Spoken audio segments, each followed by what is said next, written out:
তিনি এমন এক শাসক যার নাম শুনে বাদশারা কাঁপত।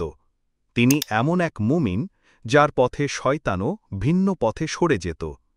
তিনি ছিলেন ইসলামের দ্বিতীয় খলিফা হজরত উমর ইবনুল খাত্তাব রদিয়াল্লাহু আনহু। আজ আমরা জানব সেই মহান ব্যক্তিত্বের অনুপ্রেরণাদায়ক জীবন কথা। ১.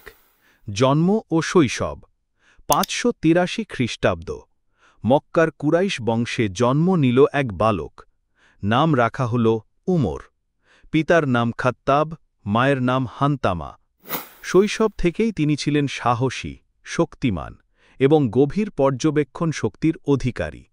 আরবের কাব্য, ইতিহাস ও যুদ্ধ কৌশলে ছিল তার অভ্যুত্থান। শিক্ষায় ও দীক্ষায় ছিলেন সময়ের অন্যতম শ্রেষ্ঠ যুবক। ২. ইসলাম গ্রহণের ঘটনা। প্রথম দিকে ছিলেন ইসলামের কট্টর বিরোধী। একদিন রওনা দিলেন নবী সাল্লাল্লাহু আলাইহি ওয়াসাল্লামের কে হত্যার উদ্দেশ্যে, কিন্তু পথেই জানলেন তার বোন এবং দুলাভাই ইসলাম গ্রহণ করেছেন। বোনের বাসায় গিয়ে শুনলেন কুরআনের সূরা তাহা। তার হৃদয় বিদীর্ণ হয়ে গেল। কাঁদতে কাঁদতে ছুটে গেলেন নবী সাল্লাল্লাহু আলাইহি ওয়াসাল্লামের কাছে। সেই দিনের পর তার নাম হল আল ফারুক, যিনি সত্য ও মিথ্যার মাঝে পার্থক্য করে দেন। ৩. ইসলাম গ্রহণের পর সাহসিকতা। উমর রাদিয়াল্লাহু আনহু ছিলেন প্রথম ব্যক্তি যিনি প্রকাশ্যে ইসলাম গ্রহণ করে কাবায় নামাজ পড়েন। তিনি মুসলমানদের মধ্যে সাহসের প্রতীক হয়ে ওঠেন। রাসূল সাল্লাল্লাহু আলাইহি ওয়াসাল্লাম বলেছিলেন, উমর রাদিয়াল্লাহু আনহুর ইসলাম গ্রহণে আল্লাহ ইসলামকে শক্তিশালী করেছেন। ৪. রাসূলুল্লাহ সাল্লাল্লাহু আলাইহি ওয়াসাল্লামের ঘনিষ্ঠ সাহাবী। উমর রাদিয়াল্লাহু আনহু বদর, উহুদ, খন্দক সহ সব বড় যুদ্ধে অংশগ্রহণ করেন। তিনি ছিলেন রাসূল সাল্লাল্লাহু আলাইহি ওয়াসাল্লামের এক বিশ্বস্ত উপদেষ্টা।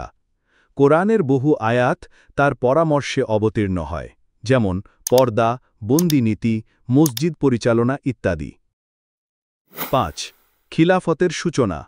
৬৩৪ খ্রিস্টাব্দে হজরত আবু বকর রাদিয়াল্লাহু আনহুর মৃত্যুর পর উমর রাদিয়াল্লাহু আনহু হলেন দ্বিতীয় খলিফা।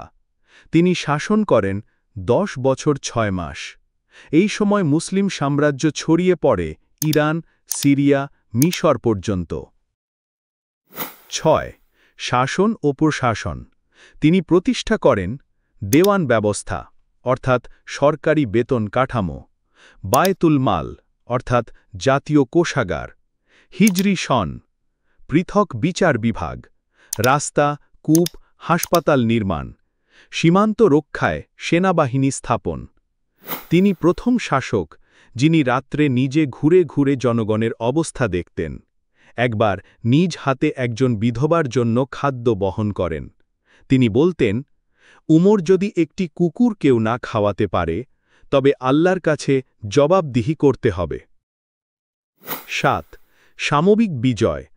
তার খিলাফতে মুসলিমরা জয় করে পারস্য সাম্রাজ্য, কাদিসিয়া, নহওয়ান যুদ্ধ, রোমান অঞ্চল, ইয়ারমুক যুদ্ধ, মিশর ওমর ইবন আসির নেতৃত্বে, জেরুজালেম যেখানে খলিফা নিজ হাতে গ্রহণ করেন নগরীর চাবি ক্রুশেডহীন শান্তিপূর্ণভাবে।